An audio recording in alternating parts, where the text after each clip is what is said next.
His sister called me poor, laughing at my thrift store heels for everyone to hear. She didn't know her whole smug little neighborhood sat on my grandmother's land.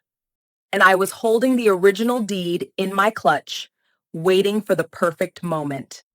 My name is Naya Coleman, and this is the story of how I went from being the poor fiance they mocked over my shoes to the woman who reminded them whose name was written under the land their entire neighborhood stood on. I grew up watching people step over our name without ever seeing it. My grandmother, Laverne, used to wake me up early on Saturdays and drive me out to walk the lines, as she called it. No malls, no brunches, no fancy outings, just dusty roads, metal survey stakes, and the slow rhythm of her cane tapping against the dirt while she pointed to tree lines and drainage ditches. That corner there? Ours. That fence? They rent up to it, not past it. Real wealth doesn't shout, baby. It owns the ground people stand on.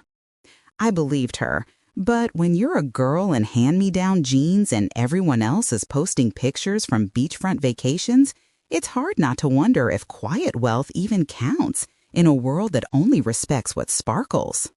In school, people assumed we were just a regular poor Black folks, because my grandmother wore the same 2 church dresses and drove an old Buick that coughed every time it turned on. I remember overhearing a classmate say, "Naya's house looks like my grandma's house," as if that was something to pity. I kept my mouth shut when my grandmother wrote checks for college funds and property taxes in the same weary handwriting when she went to city council meetings and county offices instead of hair salons and boutiques. I learned early that explaining what you had to people who loved to underestimate you was like talking into a strong wind. It took all your breath and changed nothing. By the time I was in my early 30s, I'd turned that upbringing into a career. While other kids dreamed about fashion or entertainment, I studied zoning laws and lease agreements. I became a property manager because it felt like a way to honor what my grandmother had built, to keep our name where it had quietly lived for decades, in records, in deeds, in the background of other people's lives. I handled late-night maintenance calls, negotiated with contractors, and learned how to read people the way my grandmother read land, where the weak spots were, where things would eventually crack. Respect mattered to me more than compliments. I didn't need to be adored. I needed to be seen as legitimate. When I met Malik at a mutual friend's game night, what drew me in first was how comfortable he seemed in his own skin. He worked in finance, wore polished shoes and a watch that probably cost more than my monthly car payment. But he didn't brag. He listened. When he found out I worked in property management, he leaned forward and said, "That's smart. Nobody teaches us to think like that. You're already playing the long game." I remember my chest loosening, this small relief spilling through me. Finally, someone who didn't treat my career like a side quest. For a while, it felt like we were standing on the same ground. The first time I met his family, though, something in me tightened. His mother, Angela, greeted me with this soft, syrupy smile that never reached her eyes. "So you're the famous Naya," she said, squeezing my hand a little too long. "Malik told us you're very practical." I knew that word. Practical was what people said when they meant not flashy enough to impress us. His younger sister, Simone, was scrolling through her phone, perfectly manicured, designer logo on her blouse positioned like a badge. She looked me up and down, not rudely enough to challenge, but clearly enough to measure. At dinner that night, The conversation flowed around me more than through me. They talked about vacations, networking events, foundation galas. When I mentioned spending Saturdays checking on older tenants and making sure their heat worked in winter, Simone gave a small laugh and said, "That's cute. Malik always finds people with big hearts." I felt my jaw tighten, but before I could respond, Malik slid in with, "Nia's being humble. She manages multiple properties. She's basically running things on her own." His attempt at defense sounded more like a footnote. The subject changed quickly to someone's new car. The red flags with Malik started as little things I brushed aside. When we were out with his colleagues and someone made a joke about old money that never learned how to dress, he chuckled and squeezed my knee under the table, whispering, "They don't mean you," even though no one had said my name. When his mother commented, "Naya, you don't really like branded stuff, right? That's actually refreshing," he laughed and added, "Yeah, she's simple like that," as if it were a charming trait instead of a knife pressed lightly to my ego. Each time, I told myself, he doesn't realize how that sounds. I can explain it later. My own past didn't help.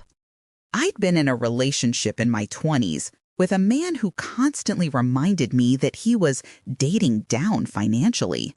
He'd say things like, "Not everyone is built for nice things, babe," when I hesitated over expensive restaurants or trips, and I stayed because I was scared that asking for respect meant I'd end up alone.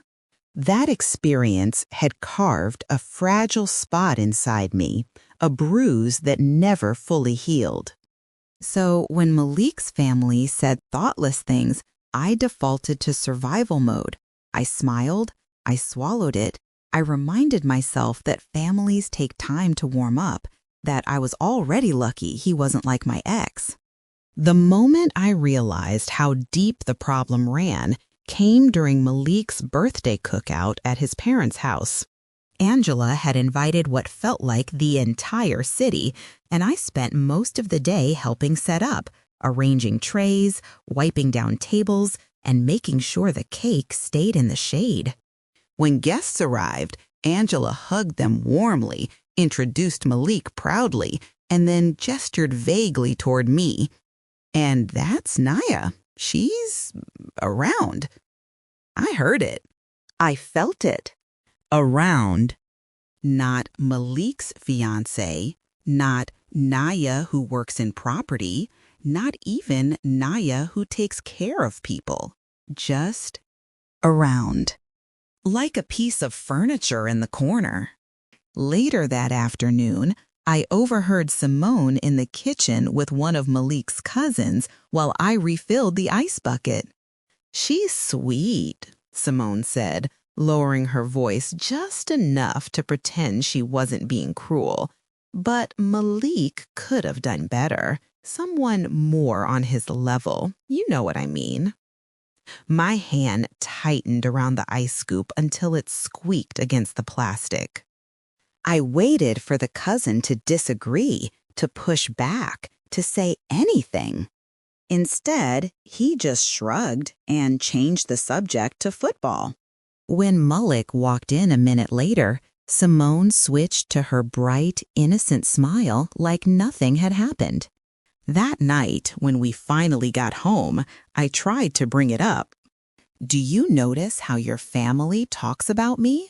I asked, sitting on the edge of the bed while he loosened his tie. "Angela barely introduces me, and Simone—" He cut me off with a tired sigh. "Naya, they're just old school. You know how they are. They like certain things, certain presentations. It's not personal." The word stung. Not personal. It feels personal when someone suggests you're not on their level, I said quietly. Malik rubbed his eyes and replied, "Can we not turn every comment into a battle? We're planning a wedding. Can't we focus on that?" I lay awake for a long time after he fell asleep, staring at the ceiling and replaying every interaction in my mind. The times I'd been left out of group photos because someone said, "Oh, it's just family in this one." The backhanded compliments about me being low maintenance. The way I always offered to help with planning, but Angela preferred to consult Simone on every detail, even when Simone had no time and no interest. My instinct was to justify it, to rationalize it, to tell myself they'd come around after the wedding. But somewhere under all that, a different thought was forming, slow and heavy. If they see me this way now, what makes me think they'll ever truly respect me later? A week before the rehearsal dinner, my grandmother called me and asked, "You sure you're being seen right, baby?" The question came out of nowhere. I hadn't vented to her about anything. "What do you mean?" I asked, forcing lightness into my voice. "I saw your face last time you came back from their house," she said. "You had that look like when somebody steps on your foot and you apologize."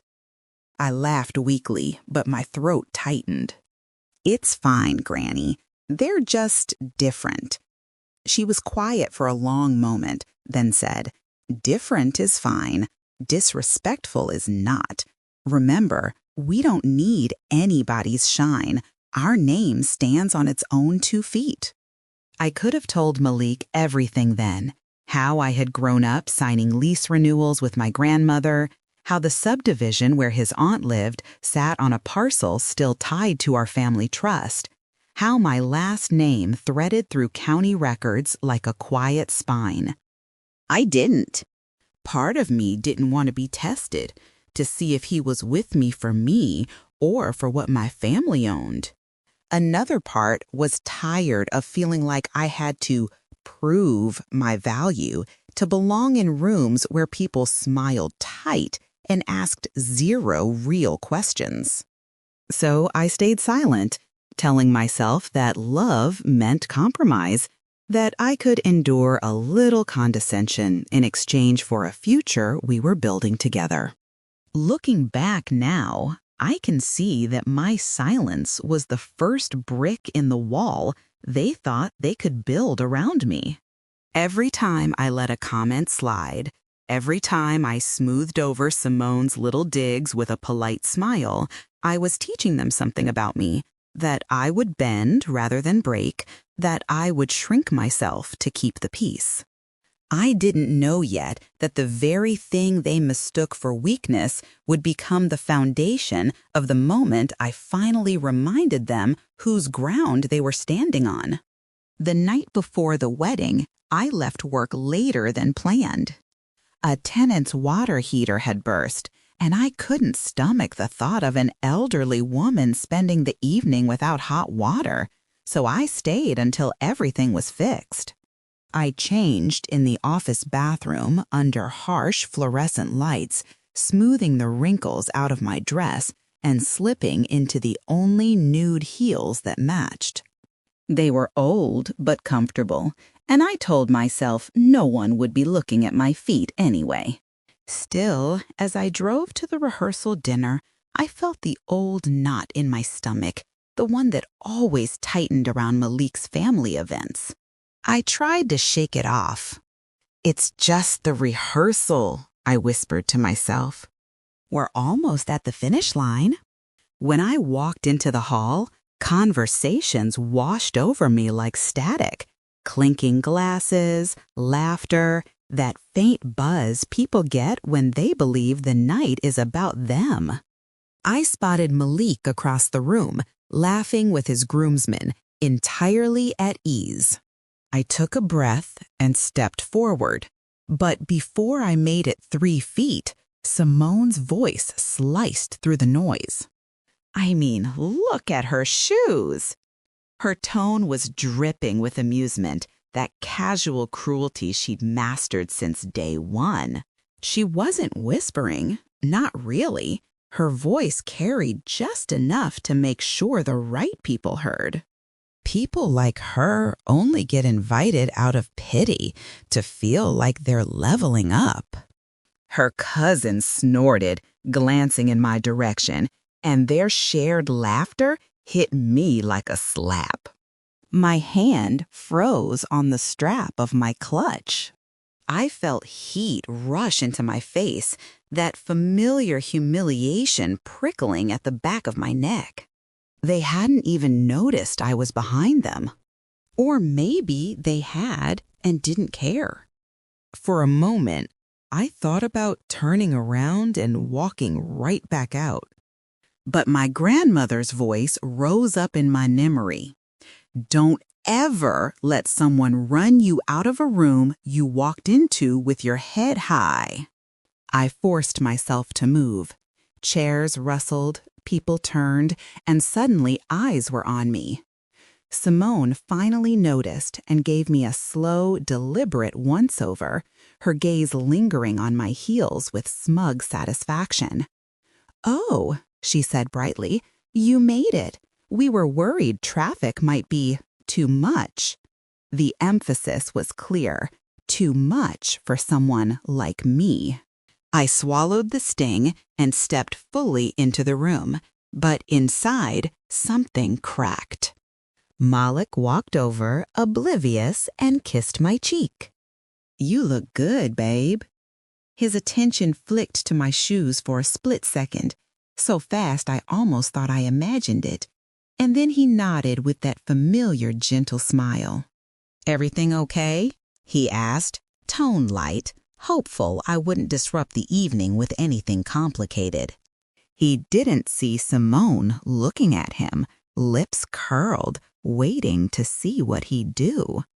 He didn't see the small triumph in her eyes. "Everything's fine," I said, because I already knew this wasn't the moment.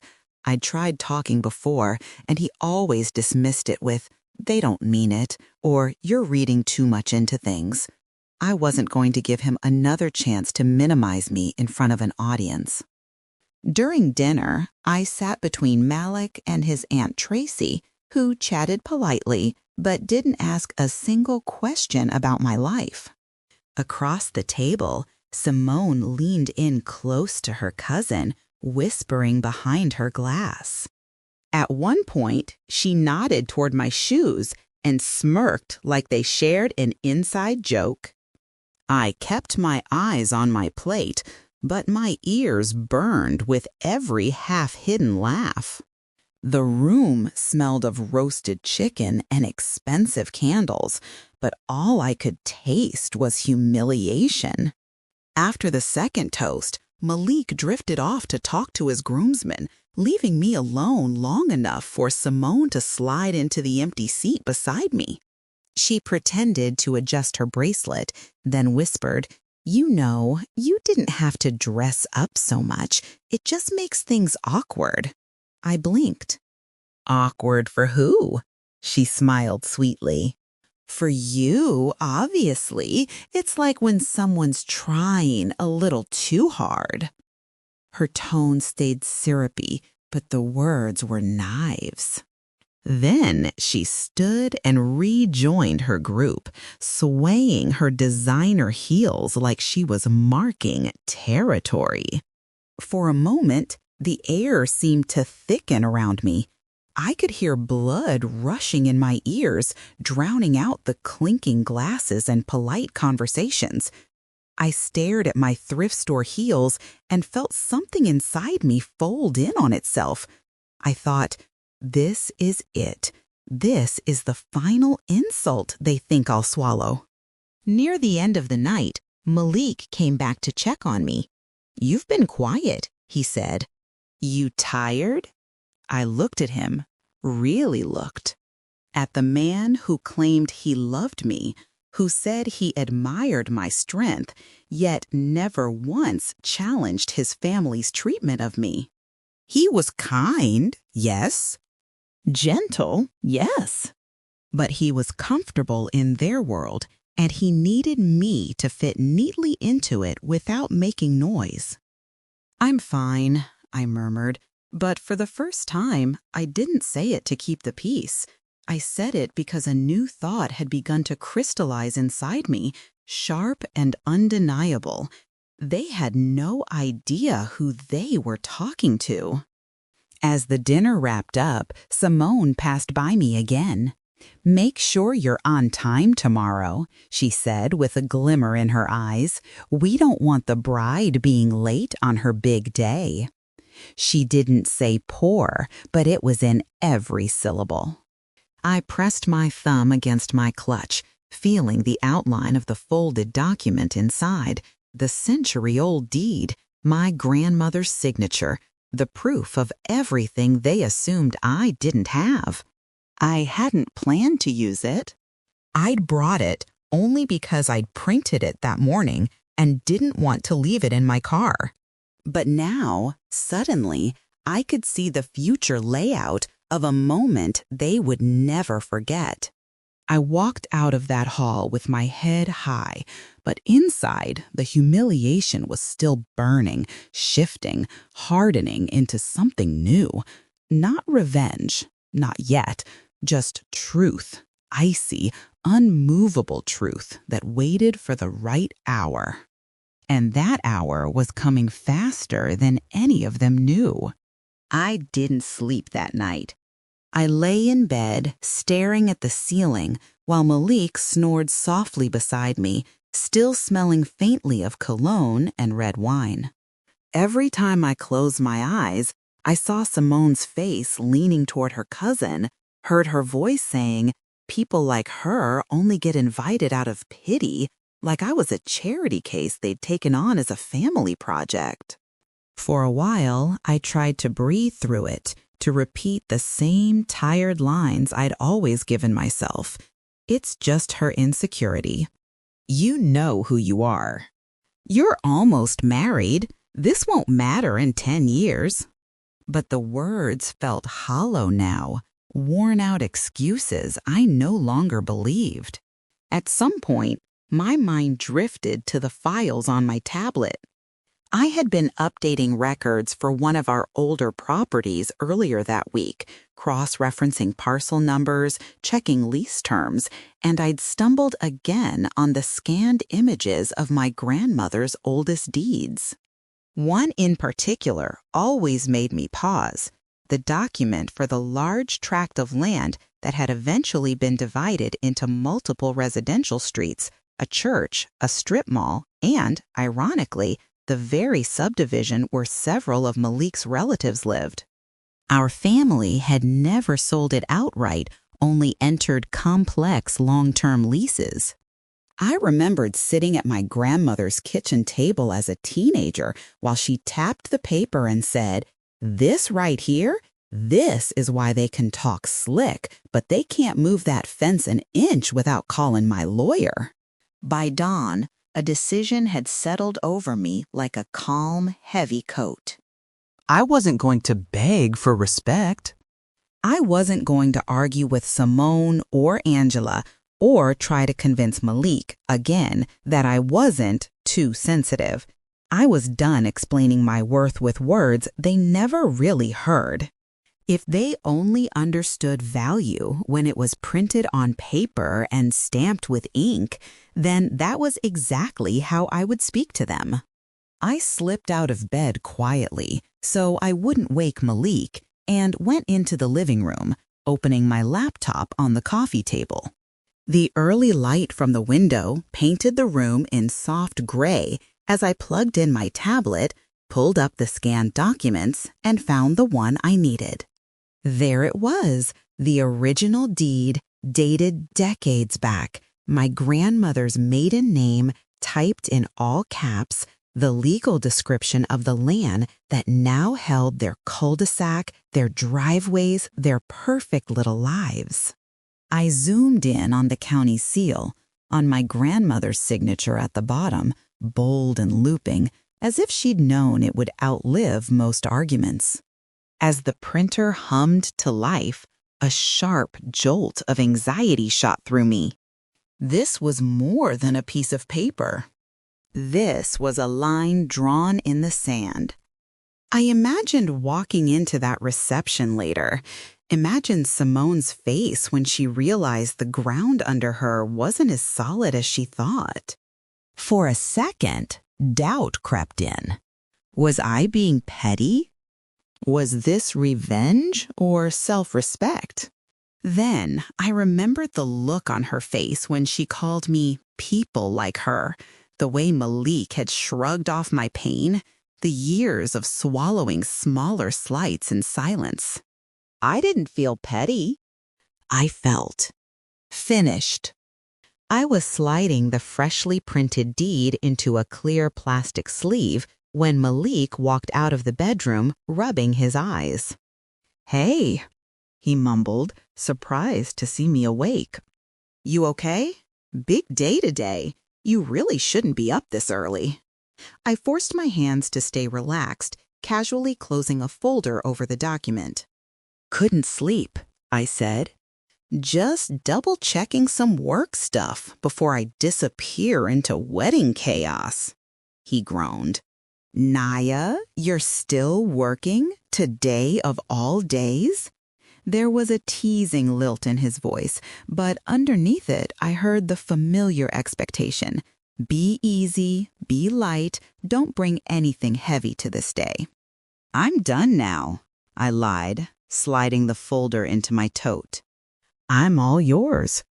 As we moved through the morning, everything on the surface looked normal. The stylist arrived to do my hair. My bridesmaids fluttered around with garment bags and makeup kits. Malik's texts buzzed in our group chat with updates from the guys. I smiled, posed for photos, laughed at jokes, and answered questions from the planner. Underneath it all, the plastic sleeve in my clutch felt like a heartbeat. Every time I picked it up, I remembered my grandmother's voice and that quiet, unshakable pride. "We don't have to shout," she would say. "They'll feel it when the earth moves." A few hours before the ceremony, I stepped into a quiet side room to breathe.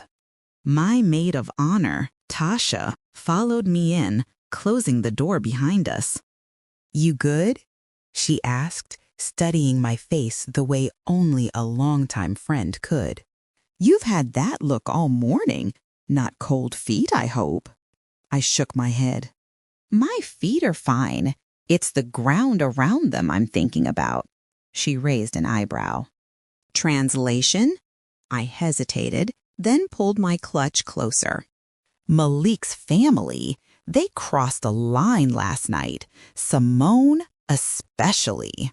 Tasha's expression darkened immediately. "What did she say?" I told her, keeping my voice steady as I repeated Simone's words about pity and leveling up. Saying it out loud made my chest burn all over again. "Girl." Tasha exhaled slowly, anger sharpening her features. "You want me to go find her? Because I'll happily ruin my manicure on her face." I almost laughed, the mental image breaking some of the tension inside me. "No," I said. "I don't want a scene. I want clarity. I want them to understand exactly who they're playing with." Her eyes narrowed with interest. "So what's the plan?" I met her gaze, feeling that calm settle in again. "I'm going to let them talk, let them toast, let them feel comfortable, and then I'm going to show them a piece of paper." Tasha's eyes flicked to my clutch. "Work paper?" she asked, half joking. "Something like that," I replied. For a moment, it seemed like she might push for details, but she just nodded slowly. "Whatever it is, you look like you've made up your mind. Just make sure you're doing it for you, not to get a reaction out of them." I considered that. "I'm doing it so I can look at myself in the mirror tomorrow and know I didn't let them write the ending to my own story." Tasha smiled, a small, fierce thing. "Then I'm on your side, as usual." There was one more person I needed to speak to before everything unfolded. I slipped into the hallway and called my grandmother. She answered on the second ring. "You up, baby? Or is this one of those pre-wedding panic calls I heard about on TV?" I sat down on a bench, careful not to wrinkle my dress. "I'm up, and I'm not panicking. I just wanted to hear your voice." She chuckled. "You got my voice inside you, but go on." "Granny," I began carefully, "remember that old deed, the one for the subdivision with all those newer houses?" She snorted softly. "You mean the land they built all that on, like my name wasn't on half the paperwork?" "Yes, I remember." I drew in a breath. What would you say if I brought that into a conversation today? If I used it to correct somebody who thinks I'm beneath them? There was a pause on the line, and for a heartbeat I worried she'd tell me not to stir trouble, to keep the peace. Instead, her voice came back low and firm. "You don't owe people the comfort of their ignorance, Naya. If they weaponize what they think you don't have, you're allowed to show them what you do. Long as you do it without screaming, you're still standing on higher ground." My shoulders relaxed. "So you think it's okay?" She hummed thoughtfully. "I think you've been too quiet for too long. Just remember, you're not waving that deed like a trophy. You're holding it like a mirror. Let them see themselves." After we hung up, I stayed on the bench for a minute, absorbing her words. Not a trophy, a mirror. That distinction mattered. I wasn't doing this to flex, to brag, to embarrass people for the sake of it. I was drawing a line and placing the truth on the table, literally, where everyone could see it and decide who they wanted to be afterward. The only real risk left was Malik. As the ceremony time crept closer, a small voice inside me whispered, "What if he feels blindsided? What if he's more upset about the discomfort than the disrespect that caused it?" But every time that fear rose, another memory answered. Malik brushing off my concerns. Malik calling his family just old school. Malik asking me again and again not to make everything a battle. If he truly loved me, he could stand in a little truth. If he couldn't, then maybe I needed that answer too. By the time the music started and the bridal party began walking down the aisle, my plan was sealed. I clutched my bouquet with one hand and the tiny weight of my clutch with the other, feeling the sturdiness of the document inside like a spine. The rehearsal dinner had been their performance, their chance to play the roles they always played, the Carters on top, the rest of us orbiting them. The reception tonight was going to be something else entirely. They wanted a show. I was about to give them one. The reception hall looked like something out of one of Angela's glossy magazines. Silver linens catching the light, crystal vases filled with white roses, candles flickering in tall glass cylinders. As Malik and I entered to applause, my veil trailing behind me, I felt the familiar split inside me. On the surface, I was the glowing bride on her new husband's arm. Underneath, I was the woman carrying a folded truth in her clutch, waiting for the exact moment to set it down and let gravity do the rest. They seated us at the head table, with Malik in the center, me at his right, Angela and his father on the other side, and Simone positioned where everyone could see her. She looked flawless, makeup sharp, dress hugging her like it had been tailored for her alone, smile just wide enough to look friendly without ever softening. When my eyes met hers, She raised her glass in a little private toast and mouthed, "Nice shoes." I glanced down at my new wedding heels, then back up at her, and gave her a smile so calm she blinked, thrown for half a second by my lack of reaction. The first round of speeches was harmless. Malik's best friend Marcus told an embarrassing story from college. Everyone laughed. Malik squeezed my hand under the table, and for a moment, I let myself breathe. Maybe, I thought, I don't have to do this. Maybe I can just let today be what it is and walk away later if I need to. Then Angela stood up, shimmering in a silver dress that matched the decor, and took the microphone. "I just want to say," she began, dabbing at the corners of her eyes even though there were no tears yet, "how proud I am of my son. Malik has always had impeccable taste in everything he does. Houses, clothes, friends." She paused, letting the room murmur in agreement, then turned to us with a smile. "And now, in choosing his partner," her gaze grazed over me, light and brief, as if she were looking at one of the centerpieces. "Naya has such a grounded spirit. She may not come from the same background we do, but sometimes it's good to bring in different perspectives." A few people shifted in their seats. I saw Tasha stiffen down the table, her fingers tightening around her champagne flute. My face stayed neutral, but inside I felt the words like tiny pebbles thrown at a window. Soft taps, but relentless. Not the same background, different perspectives. Code, always code, for not our level. When Angela sat, Simone practically bounced up to take her place. "Okay, my turn," she chirped, adjusting the microphone with practiced ease. "As Malik's little sister, I've had a front row seat to his relationships. There were some interesting choices." But when he brought Naya around, I knew she was different. She's humble, simple, not distracted by material things like some people. She did a little self-deprecating hair flip that made the crowd chuckle again. And that's admirable, especially in a world where everyone's chasing status. I watched her tilt her glass toward me, eyes glittering. "So here's to my brother for choosing with his heart, not just his lifestyle.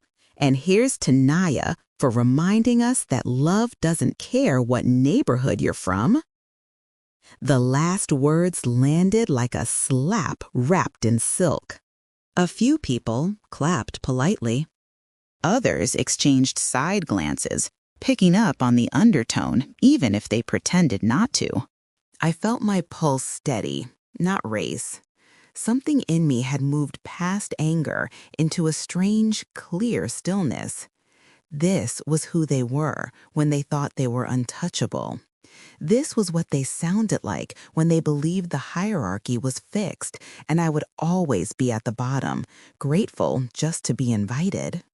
When Simone handed the microphone back to the DJ and sat down, Malik leaned over to kiss my temple. "You okay?" he asked quietly. "That wasn't so bad, right?"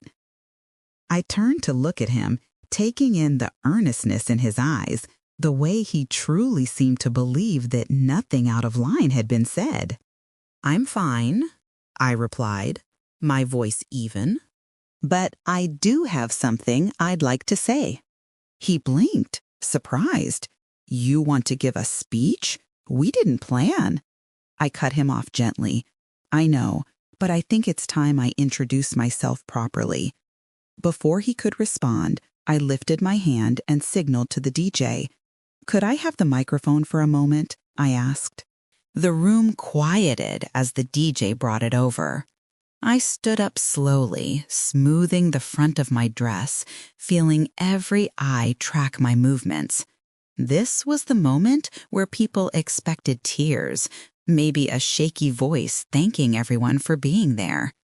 Instead, I anchored myself in my grandmother's words and let the stillness inside me hold. First, I began, smiling toward the crowd. Thank you all for being here to celebrate with us. It means a lot to see so many people who care about Malik, and some who are still getting to know me. A ripple of polite laughter moved through the room. I let it pass. I've heard a lot of things over the last year about backgrounds, levels, neighborhoods. My eyes drifted briefly to Simone, then back to the room. And I get it. We live in a world where people think labels and zip codes tell the whole story. I took a breath, then reached for my clutch on the table. The plastic sleeve inside crackled softly as I slipped it out and unfolded the paper with deliberate care. The sound of it opening seemed unnaturally loud in the hushed hall. But my grandmother taught me something different, I continued. She used to say, "Real wealth doesn't shout, baby. It owns the ground people stand on." A murmur rolled through the guests. I laid the document flat on the tablecloth, turning it so the nearest relatives could see. "This," I said calmly, "is the original deed for the land that was later developed into the neighborhood where many of you live today, including Angela and Simone's house, including Aunt Tracy's place on the corner." I saw Angela stiffen, her hand freezing halfway to her glass. Tracy leaned forward, squinting at the paper. "My grandmother's name," I pointed at the bottom, tapping the bold, looping signature, "is right here. This property was never sold outright. It was leased, managed, protected by my family. I grew up walking this land with her long before there were cul-de-sacs and decorative mailboxes and HOA fees." My voice stayed soft, but it carried. Simone's face drained of color. "This is some kind of joke," she said, her laugh shaky. "You probably just printed something off the internet." Denise, the older cousin, who'd always watched me more closely than the others, reached across the table and pulled the document toward her. She studied the seal, the dates, the signature, her lips moving as she read. Then she looked up, eyes wide. "This is real," Denise announced, louder than she meant to. "This is a county record, and that's Laverne's name. I recognize it from when she used to come to the council meetings." All at once the room shifted, chairs scraped, people leaned in, whispered fragments floated through the air. "Her family owns the land? Wait, what? All this time?" Angela's hand trembled as she adjusted her napkin. "Naya, I don't see why any of this is necessary," she said, her voice tight. "This is a wedding, not a business meeting." I met her gaze without flinching. "You're right," I answered. But since there have been so many comments about my background, about what people like me have or don't have, it felt important to clarify the foundation of this conversation, literally.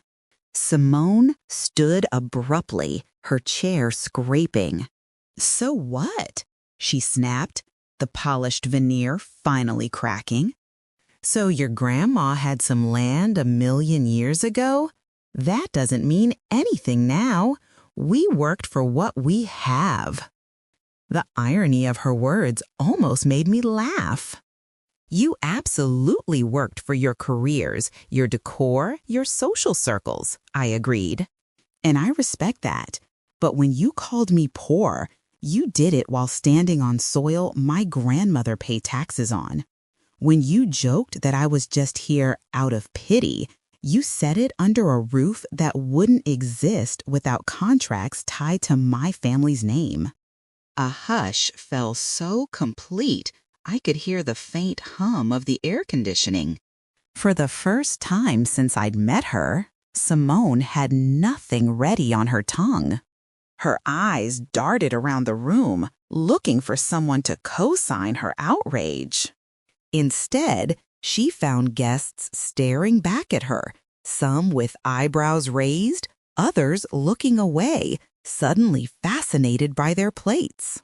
The power she'd always wielded so easily, the easy approval, the automatic support, was slipping. Malik finally spoke, his voice low. "Naya, why didn't you tell me about this?" There was hurt there, confusion, but also something like awe. I turned to him, letting the question land. "Because every time I tried to talk about the way your family treated me, you told me it wasn't that deep," I said softly. "You asked me not to make everything a battle, so I kept things simple. I let them assume what they wanted about me, and I focused on loving you. But last night, your sister called me people like her and laughed about me being here out of pity.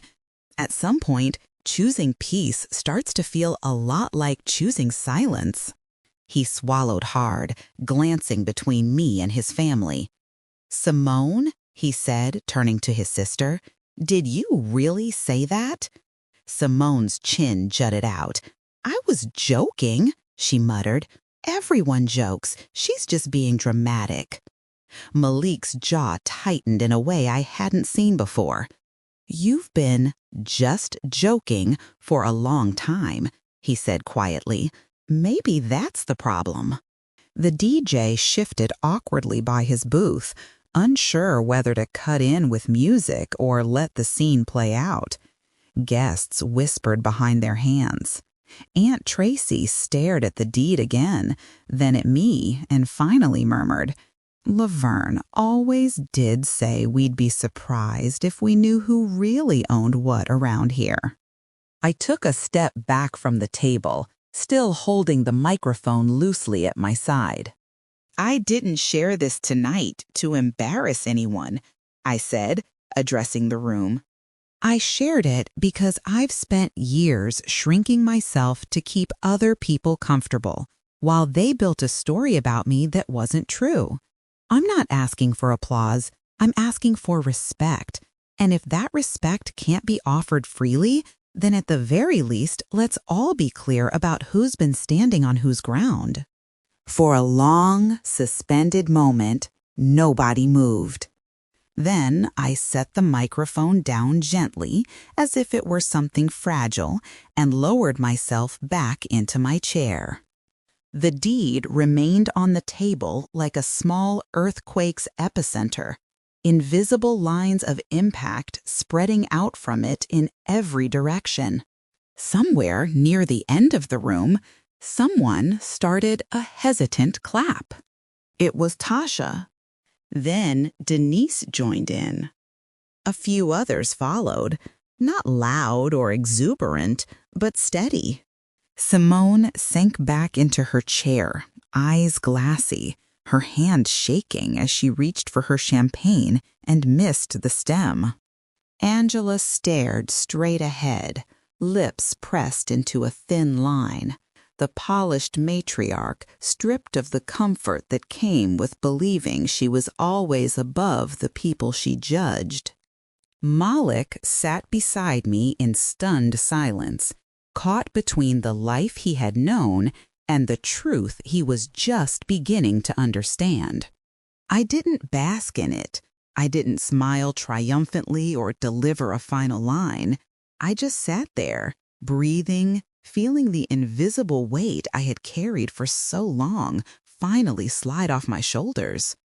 For the first time in a long time, I felt level, not beneath, not above, just level, standing on the same ground I'd always been on, but now with the lights on. The night wasn't over. There would be conversations, fallout, maybe even decisions neither of us had anticipated. But whatever came next, one thing was certain. The days of me letting other people define my worth in whispers and coded comments were done. And nobody in that room would ever look at me or the land under their feet the same way again. The applause faded slowly, like a wave receding from the shore, but the murmurs stayed. I could feel them circling the room, sliding between tables, settling into corners. People leaned toward each other, hands cupped to ears, eyes darting to the head table and away again.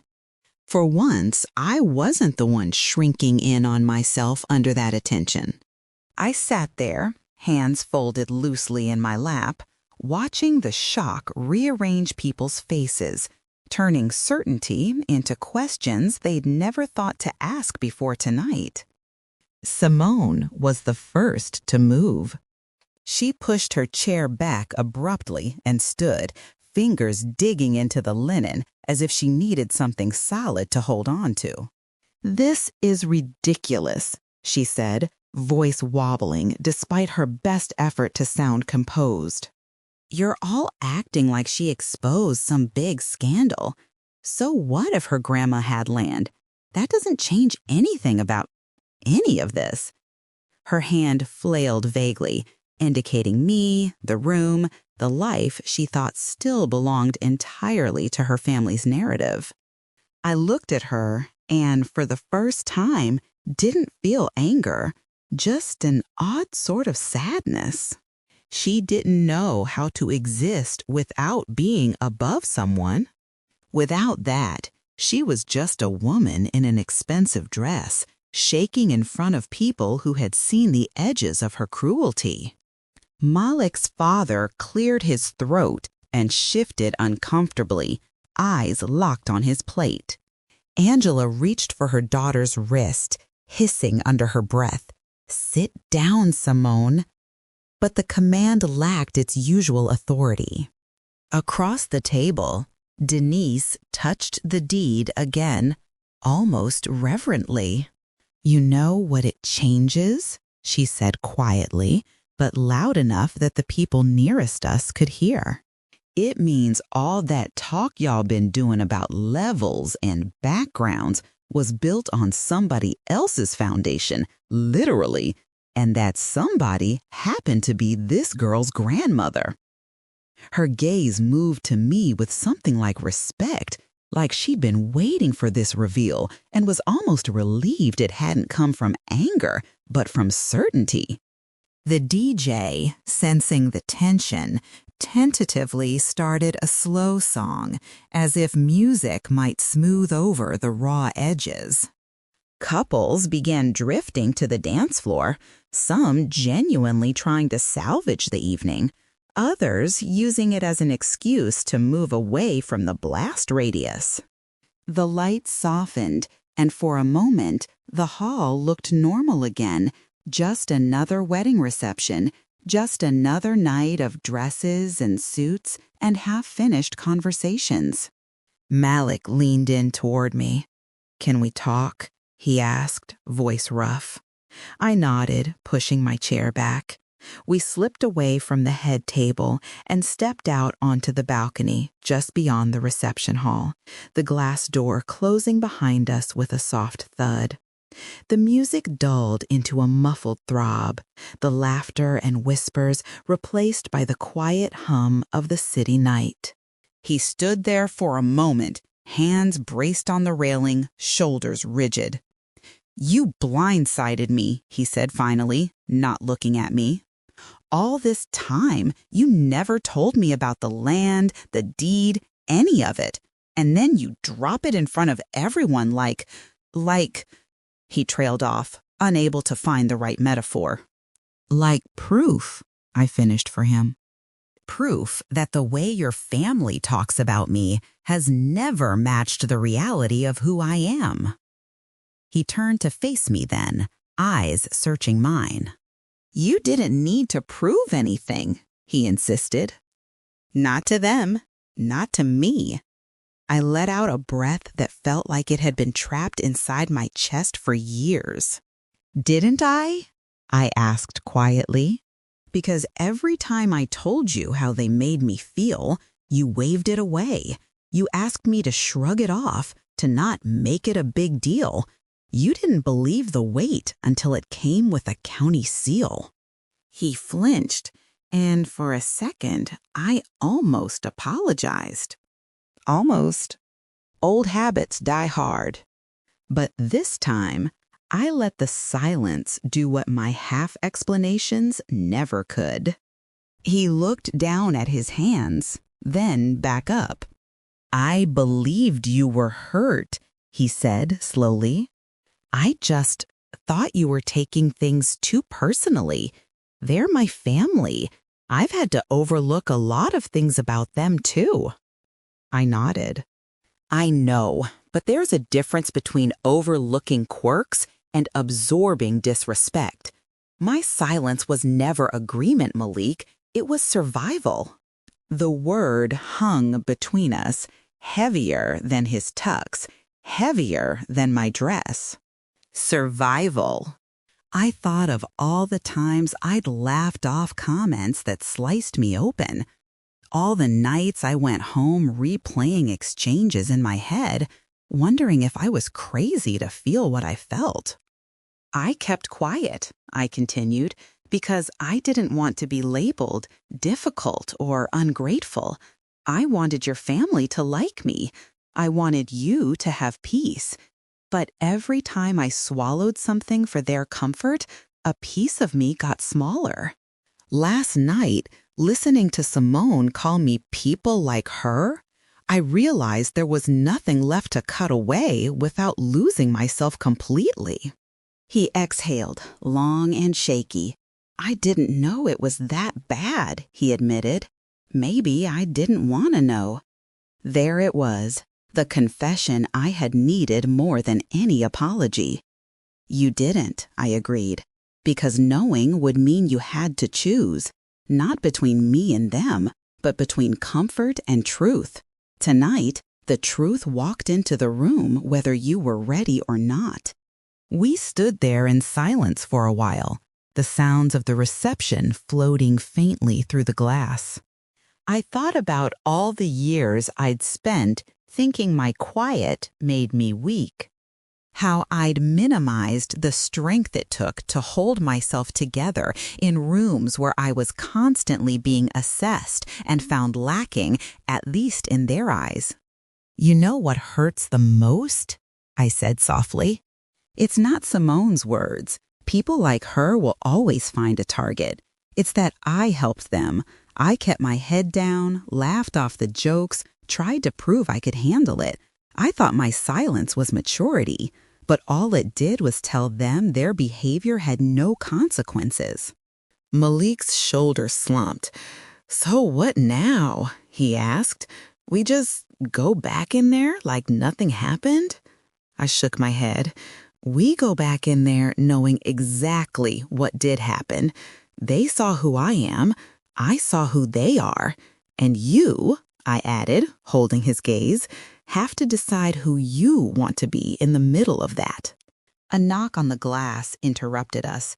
Denise stood on the other side, eyebrows raised in question. Malik sighed. "Go ahead," I said. "I'll be in soon." He opened the door for her and stepped back into the hall, leaving me alone with the night and the echoes of everything we hadn't said yet. When I finally went back inside, the room felt different. People moved around me cautiously, like they were approaching a new piece of furniture in a familiar room and didn't want to bump into it too hard. Some avoided my eyes entirely.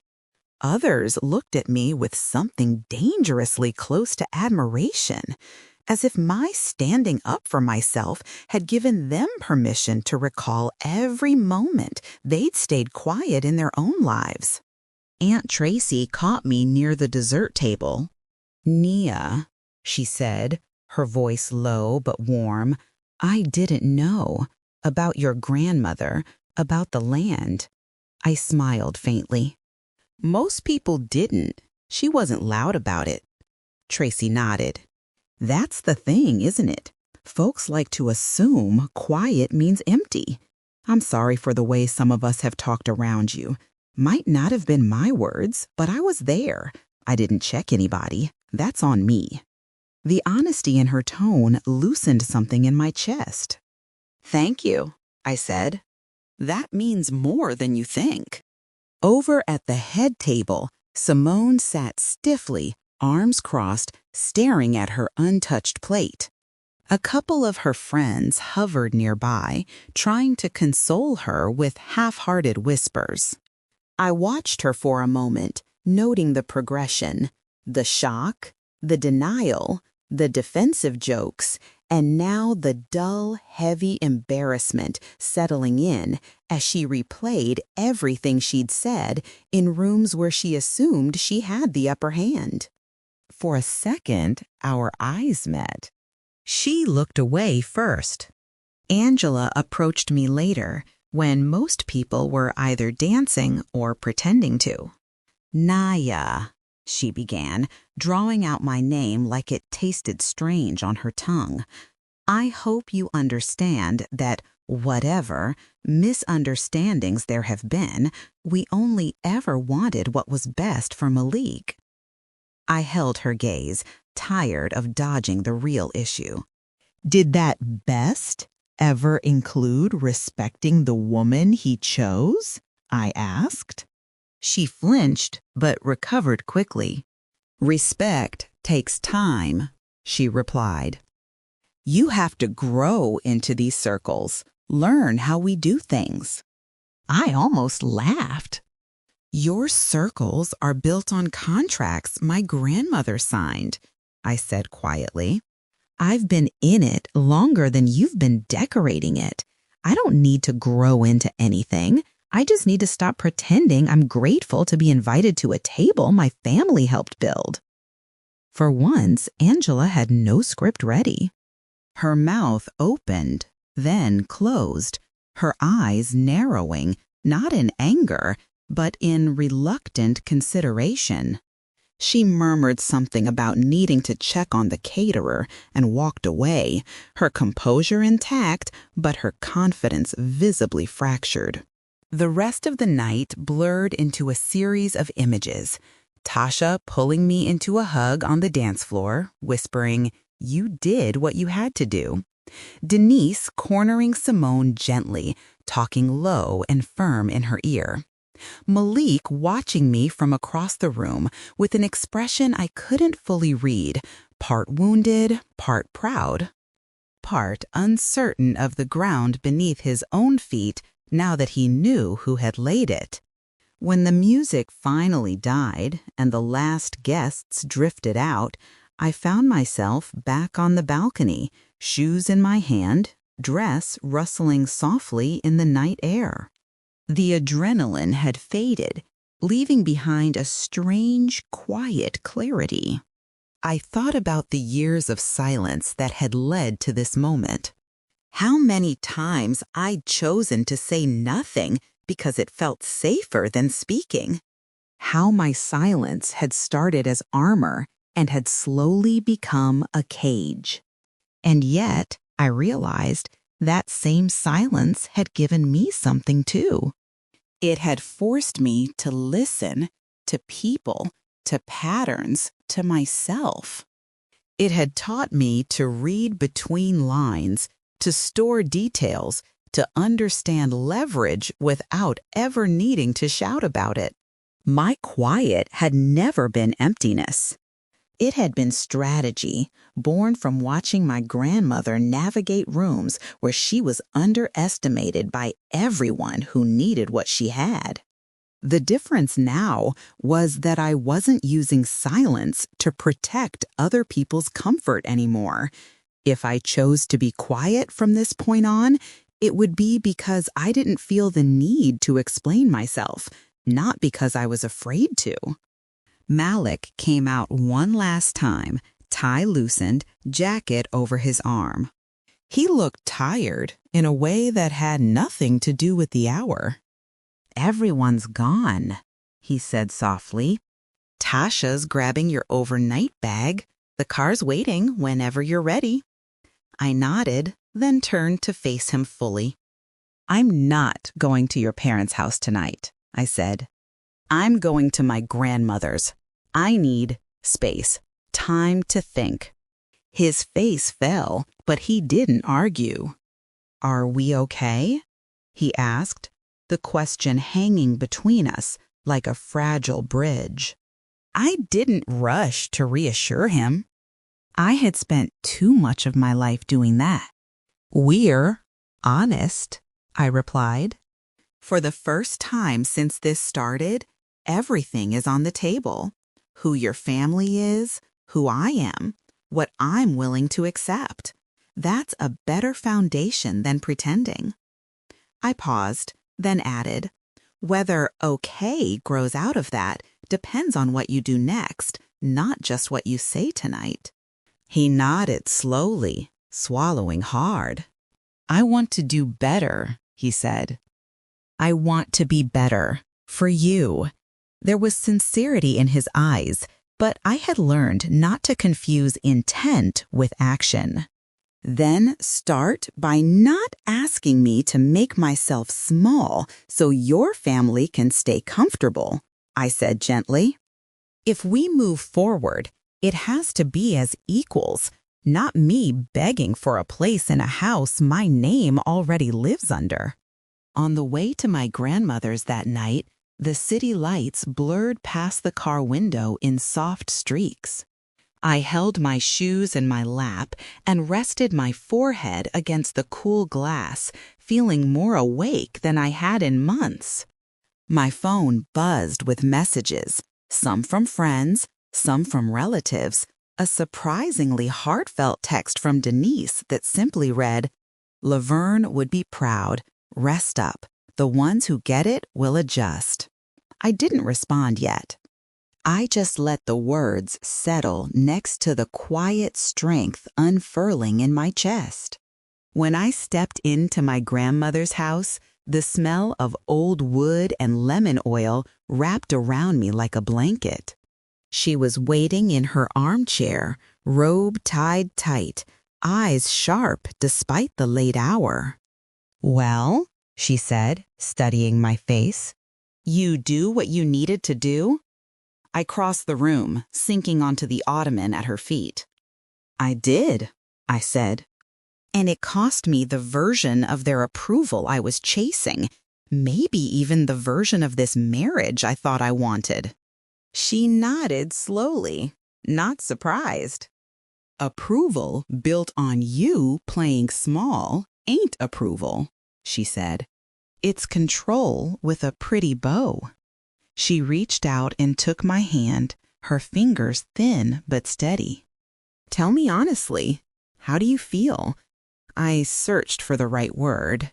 Light, I answered. Scared, a little. Sad, sure. But underneath all that, light. Like I've been holding my breath for years and finally remembered I know how to exhale. She smiled, lines around her eyes deepening. That's the thing about truth, she said. It rarely comes cheap, but it'll always leave you freer than the lie did. I leaned my head against her knee, closing my eyes as the weight of the day finally began to slide off. Outside, the night moved on. Inside, the house felt as solid as the ground under it, ground with our names still quietly written into its bones.